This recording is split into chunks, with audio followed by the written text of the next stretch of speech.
Қарасай аудандық кітапханасында қазақ ағартушысы, қоғам және мемлекет қайраткері, ақын, ғалым Ахмет Байтұрсынұлының туылғанына 150 жыл толуына орай қазақ руханиятының көсемі атты кітап көрмесі ұйымдастырылды.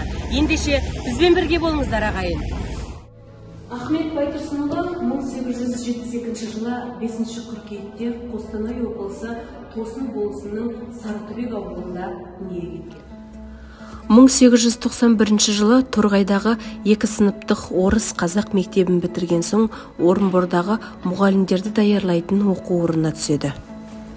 1895-1909 жылдары Ақтөбе, Қостанай, Қарқаралы уездеріндегі орыс қазақ мектептерінде оқытушы болып жұмыс жасайды.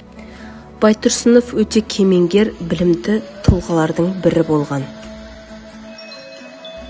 Ахмет Байтұрсынұлы шығармашылық қызметін фабулист ретінде бастады. Реформаланған әліпбиі бар алғашқы қазақ әдебиетінің құрастырушысы болды. Сондықтан оның туған күні Қазақстан халықтарының тілдер күні болып тағайындалды. Абайдың ағартушылық және сыни дәстүрлерін жалғастыра және дамыта отырып, қазақтың бас ақыны атты мақала жазып, қазақ әдебиетін жаңа деңгейге көтерді.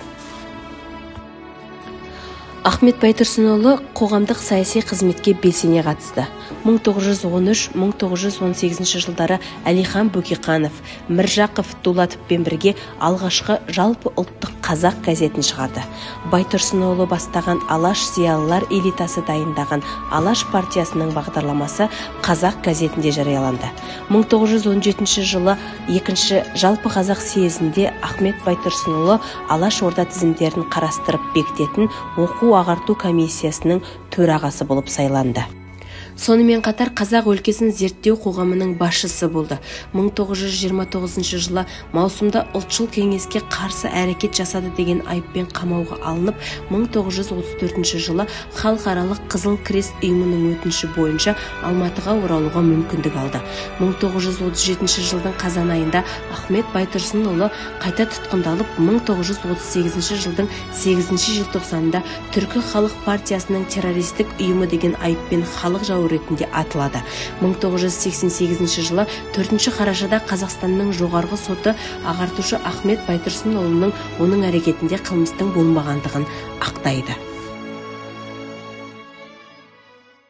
Халық жан дүниесінің мөп-мөлдір бұлағындай болған, өнеріне шөлі қанғанша мол сусындаған, оған өзі де бір тамшы болсын үлес қосқан Ахмет нақаттанады.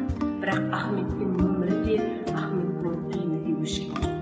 Оның жүрегінің туған жерінің самалынан естіліп, ән болып айтылып, күй болып күмбірлей бермек.